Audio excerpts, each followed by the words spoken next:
Chers amis, bonjour et bienvenue dans votre émission 3 x 5 sur les ondes de Salaz FM avec Marcel. Très heureux de vous retrouver en ce deuxième dimanche du carême de l'année B. Et au centre de la liturgie, au centre de cette émission, nous aurons la transfiguration. Quoi qui veut dire la transfiguration ?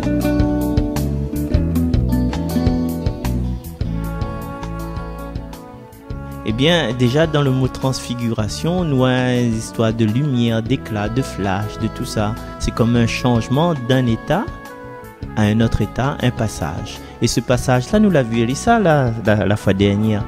Le passage juste après le baptême. Je te rappelle avec Noé, l'histoire de Noé, avec Jésus quand il est baptisé, et puis ça va au désert.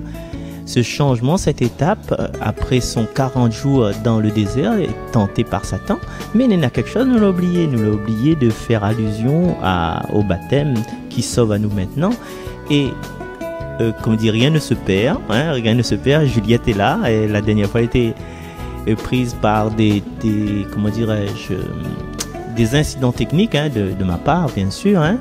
Donc, voilà, Juliette est là. Elle a voulu tout le temps quand même faire sa lecture, donc ce sera la lecture de la première lettre de Saint-Pierre au chapitre 3 au verset 18 jusqu'au verset 22, mais comme pas s'il va servir de grand chose à connaître ces références là, mais en tout cas c'est ce que Juliette va lire pour nous dans un instant, et puis nous on va les rester après.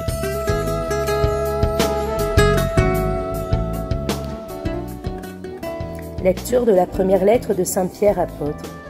Bien-aimé, le Christ, lui aussi, a souffert pour les péchés, une seule fois, lui, le juste pour les injustes, afin de vous introduire devant Dieu.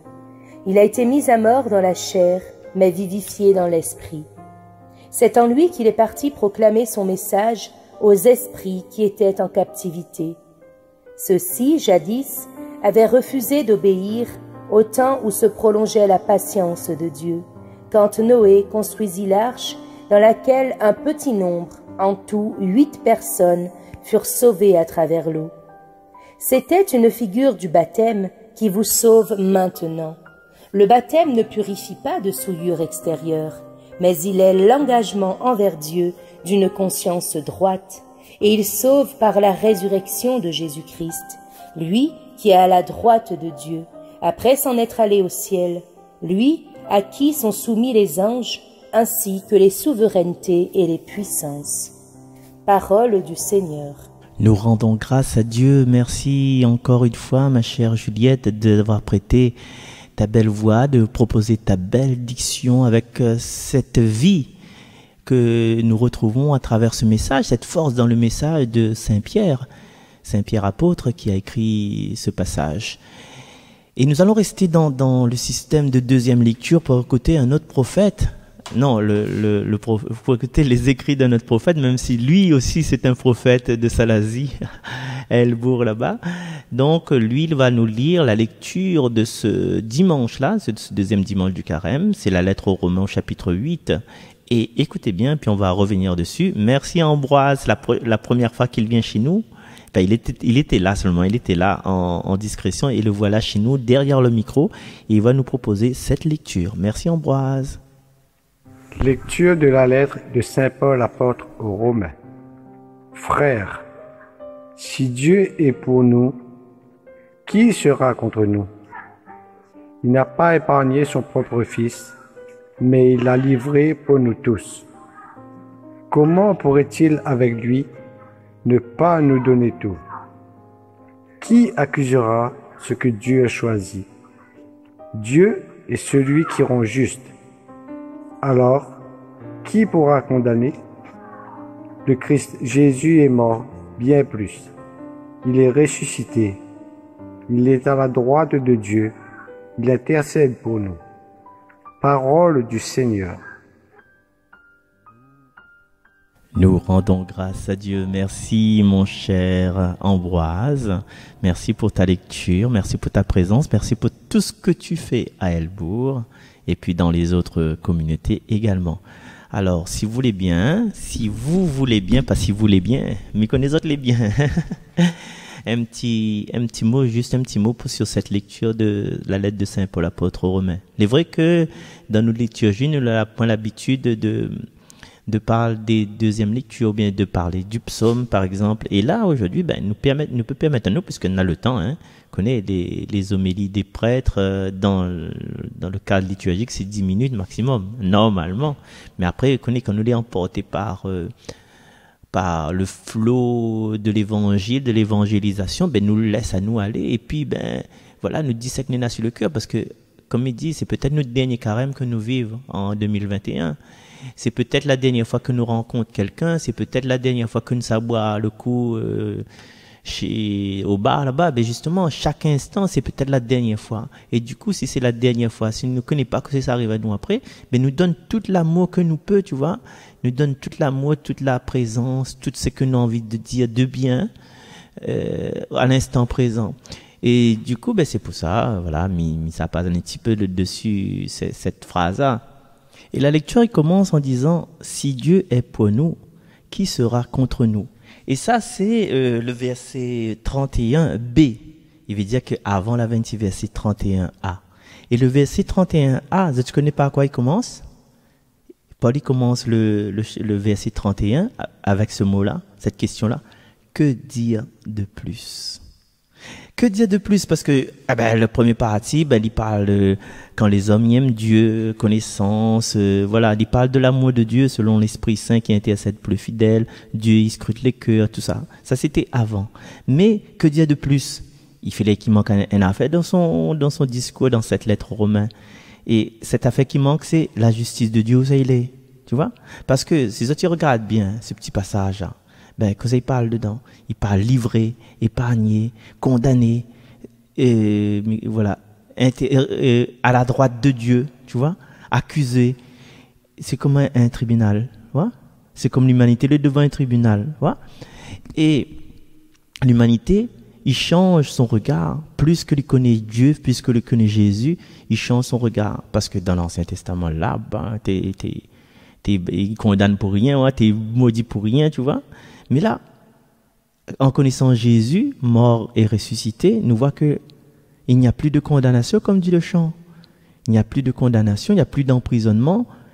Et Dieu, c'est un Dieu de salut. Et comment il montre à nous qu'il c'est un Dieu de salut en même temps qu'un Dieu d'amour? Voilà, il offre son Fils. Il offre son Fils jusqu'à la croix. Ça, c'est la preuve. À nous, si nous aimons un monde, est-ce que nous ça offre notre Fils jusqu'à la croix? Et, tu vois, offre notre Fils. Et déjà, tu vois un petit peu le sacrifice d'Abraham, là, comme il dit ça, là. C'est pour ça que la lecture a été choisie, ça. La preuve, c'est ça. C'est ça. Et Jésus l'a accepté sa situation. Et l'a mis rebondir un peu sur le parcours que propose à nous le Père Jean-François Laco. Salut, Père Jean-François, comment il est, Marcel, ça. Et dans ce parcours-là, que m'invite à découvrir sur Facebook, si on a l'occasion, sur la chaîne de Jean-François, c'est « Éloigne de moi cette coupe ». Éloigne de moi cette coupe. Même si c'était sa prière vers Dieu, là, il est devenu un homme meurtri, ouais? Un homme meurtri, mais là, Dieu l'a pas écouté à lui. En fait, Dieu l'a donné à lui ce que Dieu l'a prévu pour lui, c'est-à-dire sa mort sur la croix. Tu vois? La mort sur la croix, il pourrait faire peur à nous. Parce qu'avant, disons que, mais maintenant, nous les esclaves, les hommes, les esclaves d'idoles, esclaves de la télé, esclaves beau manger, esclaves de certaines conduites qui désolent à nous, esclaves d'inceste, esclaves d'abus sur les enfants, esclaves de tout ça, de la colère, de l'alcool, des amal, l'esclave, nous les esclaves, tu vois. Mais là, aujourd'hui, avec la mort, ils mettent toutes les choses en place. Ils mettent même l'amour en place. Ouais. Et si l'homme a un échec là, quand il tourne à vers la croix, il dit, malgré tout ça, Dieu il donne à moi un sauveur, et ce sauveur-là, il souffre pour moi. Et la croix, en fait, c'est une preuve d'amour. Une preuve d'amour par le Père. Le Père la donne à nous le Fils, et le Fils la donne à nous. Tu vois? Et à la croix, en fait, l'amour qui unit le Père et le Fils, le Saint-Esprit, à la croix aussi, il y a cette Sainte Trinité-là. Et n'oublie pas que Dieu la livre à lui pour nous, pour que nous tombions dans le salut, pour que nous tombions dans ses bras d'amour. Sinon, il ne sert à rien, quoi. Ben, il ne sert à rien. Et ce sacrifice-là, il éprouve à nous souvent. Il éprouve à nous parce que nous croyons que tout appartient à nous. Et dans le passage de la Genèse, chapitre 22, nous allons voir que, finalement, nous pouvons tout avoir si nous n'avons bon Dieu. En ayant bon Dieu, nous n'en avons tout. En ayant Jésus, nous n'en avons tout. Et ça, nous écoutons un petit coup le sacrifice de notre père Abraham. En ce jour-là, Dieu mit Abraham à l'épreuve. Il lui dit, « Abraham !» Celui-ci répondit, « Me voici. » Dieu dit, « Prends ton fils, ton unique, celui que tu aimes, Isaac, va au pays de Moria, et là tu l'offriras en holocauste sur la montagne que je t'indiquerai. » Ils arrivèrent à l'endroit que Dieu avait indiqué.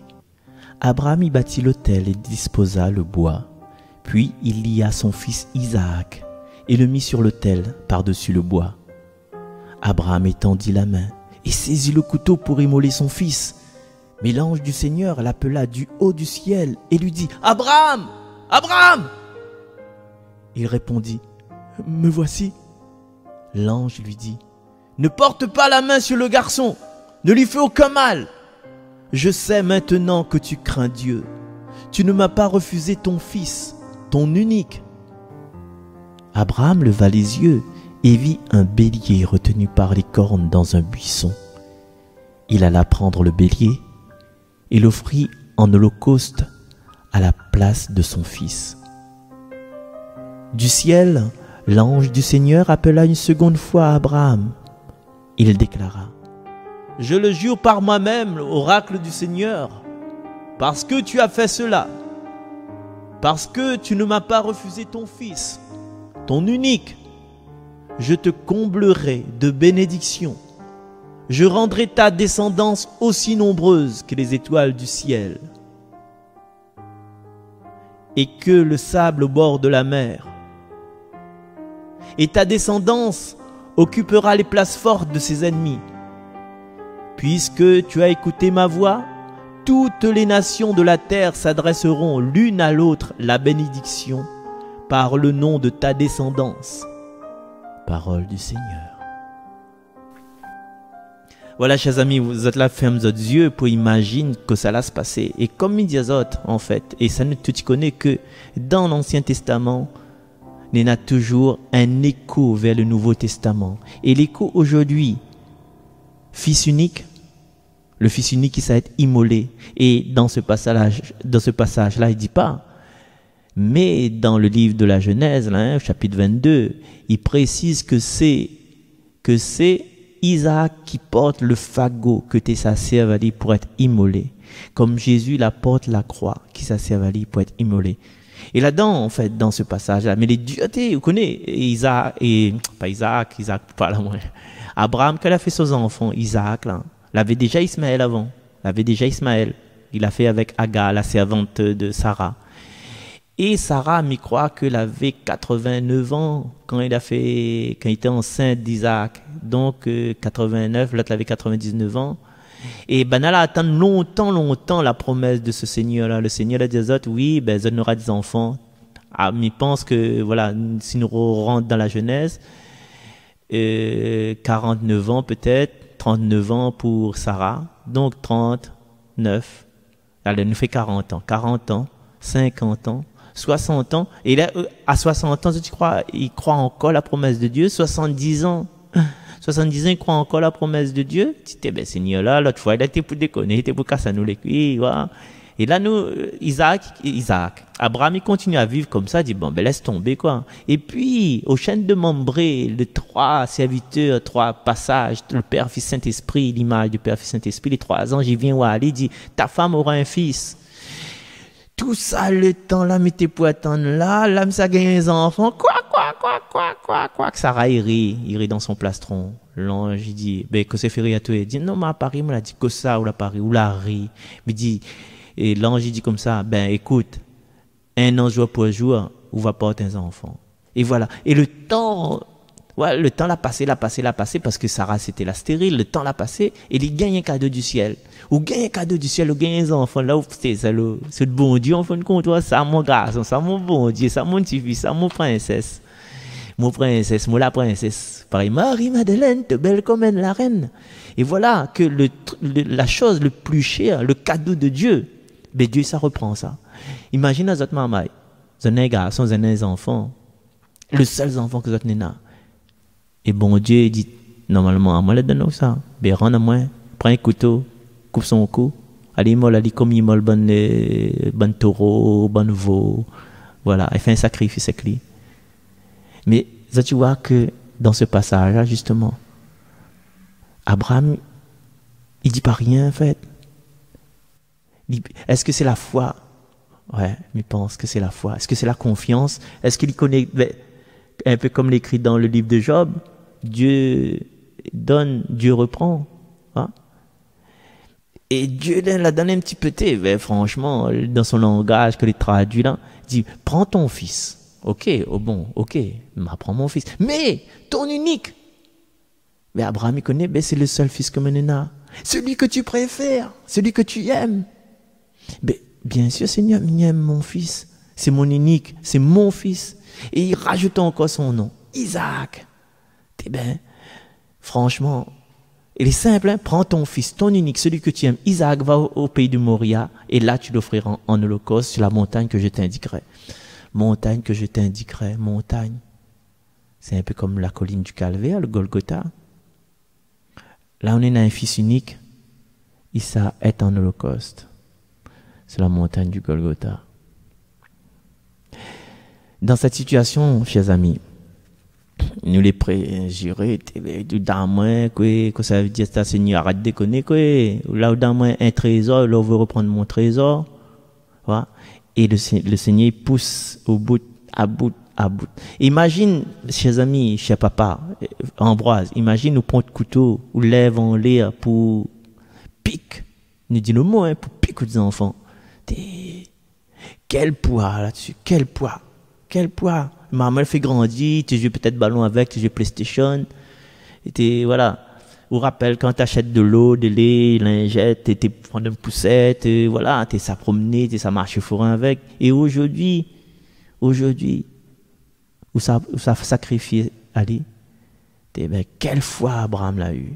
Quelle foi? Est-ce qu'aujourd'hui, chers amis, est-ce que notre foi elle est comme ça? Est-ce que nous avons cette force-là pour sacrifier ce que Dieu l'a donné à nous? Hein? Ouais, on va sacrifier un affaire pas à coller, hein? On va lever la main sur maman, sur madame, sur Marie, s'il a fait une bêtise. Mais laquelle bêtise Isaac a fait? Mon Dieu Seigneur. Et là, aujourd'hui, à l'écoute de la parole de Dieu, à l'écoute de ses commandements, nous peut dire aujourd'hui, Seigneur, est-ce que je écoute tout bon commandement? Seigneur, est-ce que je été digne des cadeaux qu'on a donné à moi? Seigneur, est-ce que c'est là le chemin qu'on va mener à moi? Et là, il laisse chacun à réfléchir dans son petit coin. Et voilà, mais ça abrège un peu pour que nous plus de temps causer, tu vois. Et là, ouais, on arrive. Graziella, elle est là dans le studio. Graziella, qu'est-ce que tu vas nous faire? Ah oui, ce passage de Saint-Marc au chapitre 9. Ah oui, bien sûr. C'est comment dire ça? C'est la clé de voûte de cette liturgie. Tu veux bien nous le faire, Graziella? Merci, Graziella. Heureusement, elle est là, hein, sinon là, à moins que ça tape, moi, merci, Graziella, allez, vas-y.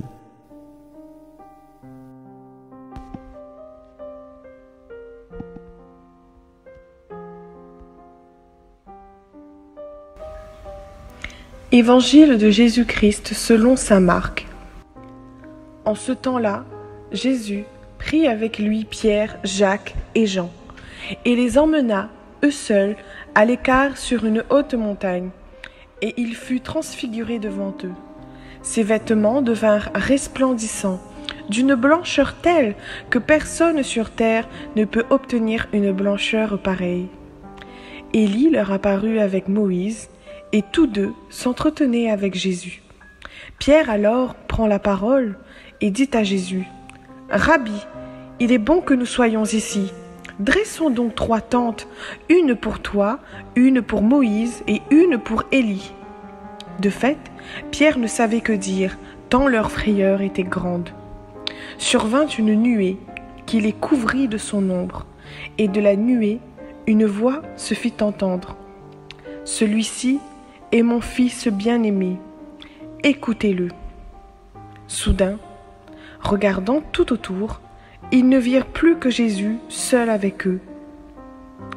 Ils descendirent de la montagne et Jésus leur ordonna de ne raconter à personne ce qu'ils avaient vu, avant que le Fils de l'homme soit ressuscité d'entre les morts.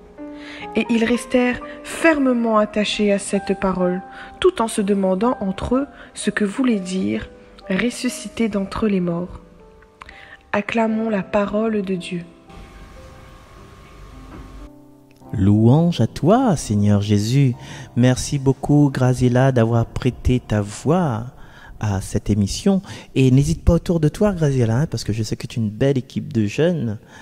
Et c'est grâce à toi aussi que j'ai rencontré Morgane, la fille à la voix cristalline.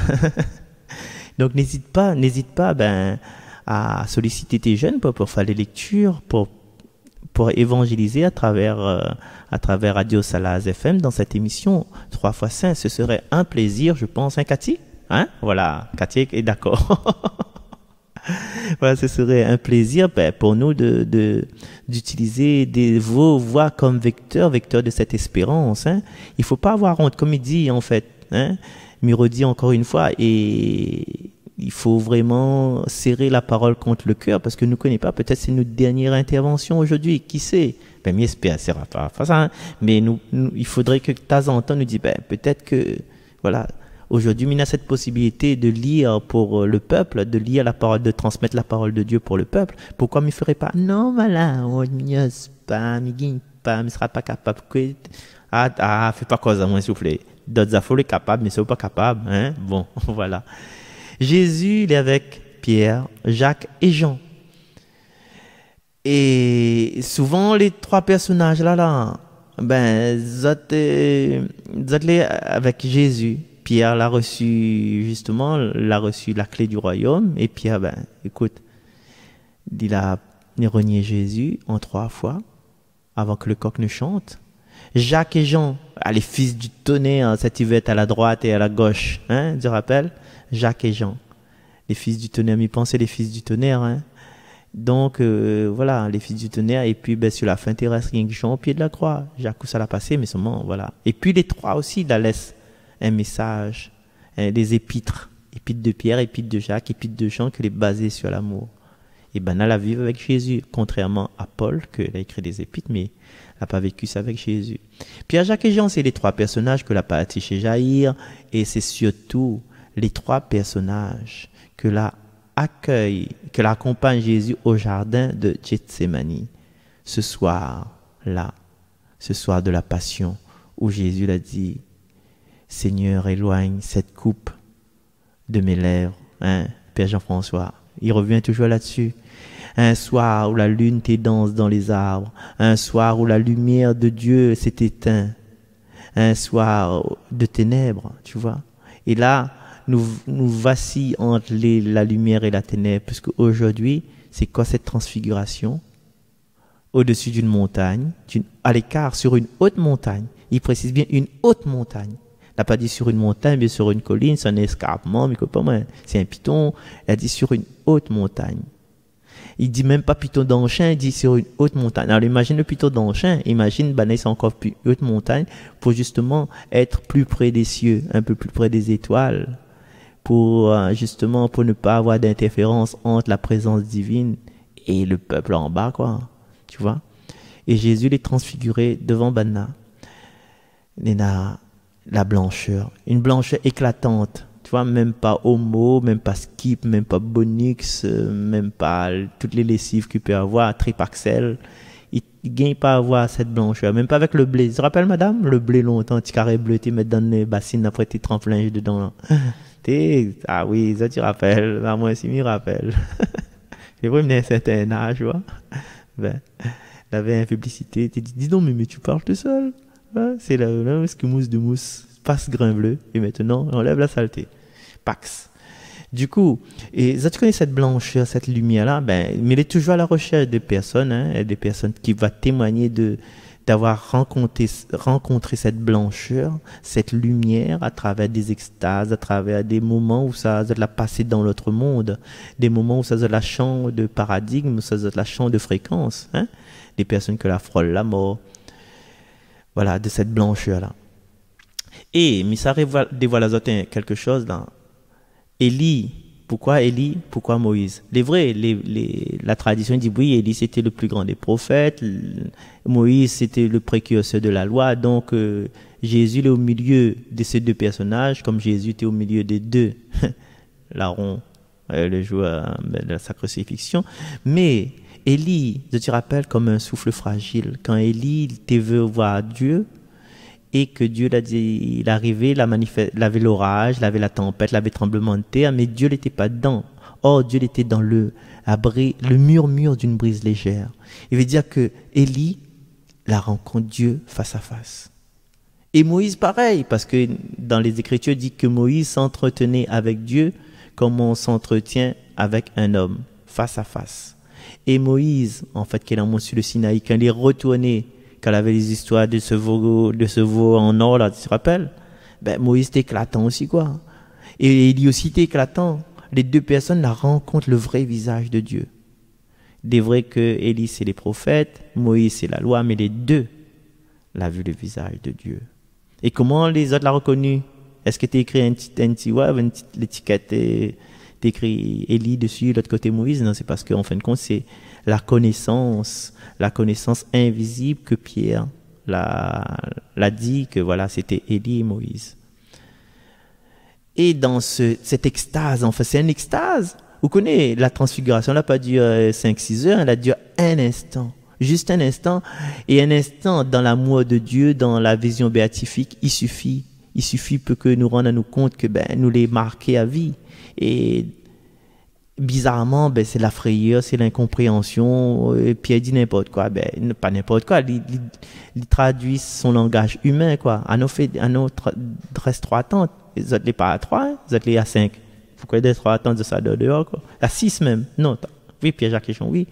Et dans ce passage-là, nous remarquons encore la présence de la divinité, de la Sainte Trinité. Le Père, il est là. Que ça, le Père fait? Le Père parle. Le Fils, il est là. Le Fils, c'est Jésus. Et puis, l'Esprit Saint. L'Esprit, que ça, il fait? L'Esprit, il est représenté par cette nuée, tu vois. La nuée, la voix, Père, Fils et Saint-Esprit.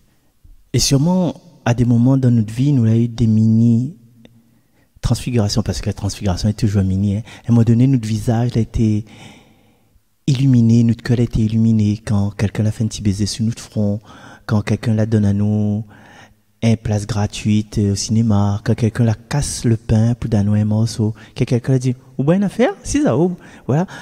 Quand quelqu'un l'a fait un petit bisou, l'a fait un béco de loin, la check à nous, check notre bras, la donne à nous un masque. Ouais, ce sont des petits moments où ça, le Père, le Fils et le Saint-Esprit, il est là dans notre vie.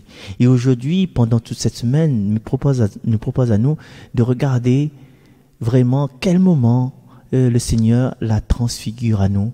Même s'il a duré 2 secondes, 3 secondes, ouais, des fois, nous sommes tellement contents. Et après, nous oublions tout de suite. Mais là, aujourd'hui, nous repensons à ces moments de transfiguration où ça nous l'a dit oui, où ça nous l'a reçu. Ouais, tu vas fiançailles, là. Où ça l'a dit à nous passe parrain, ou bien passe marraine. Où ça nous la prend l'avion, où ça nous la gagne, la signe notre contrat de bail. Où ça nous la signe notre contrat pour gagner notre loto, ça la première fois nous assise dans notre loto, ou ça première fois nous l'a réussi, fait un regard saucisse, ou ça, quelqu'un ne te pense même pas. Elle dit, ou une personne extraordinaire, mais il faudrait bien faire un bout de la route avec eux. Tu vois, à tous ces moments-là où ça ne t'attend rien, et le Seigneur la foudroie à nous par son amour. Et c'est aussi le moment aussi de remercier et de souhaiter cet amour que nous l'a vécu dans notre cœur, de souhaiter à l'autre personne que l'est dans les ténèbres.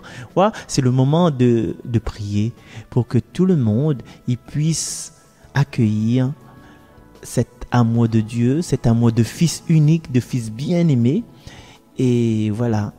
Après, nous connaissons que nous aura le Gethsémani, nous connaissons qu'on aura la souffrance, nous connaissons qu'on aura la croix dans notre vie. Mais cette croix-là, cette souffrance-là, cette mort-là, il va faire appel à nous dire, ben oui, ok, n'est pas la mort, n'est pas la souffrance, n'est pas la séparation, n'est pas les engueulades. Mais après ça, nous aura cette transfiguration qui sera éternelle et nous va vivre éternellement dans la lumière. Donc, mes chers enfants, vous que dans une espèce d'angoisse aujourd'hui, dans une espèce de doute, une espèce de peur, pense à ces moments que Dieu la donne à Zot, ces moments fantastiques. Oriente notre regard avec tout ce qui est bien au lieu de chercher ce qui est impossible pour nous. Ouais, mais je voudrais ressembler à Marcel. Ouais, mais je voudrais réincarner en Marcel. Fais pas ça. Non, mais nous garde que ça, Dieu l'a fait pour nous. Nous avons une maison, nous avons un travail, nous avons un chéri, nous avons de l'eau cool, nous avons une brosse à dents, nous avons des sandales à notre pied. Et c'est ça. Nous avons des sandales à notre pied. Des fois, on dit, je suis allé, pas bon. Mais imagine, le monde, il n'a pas le pied du tout.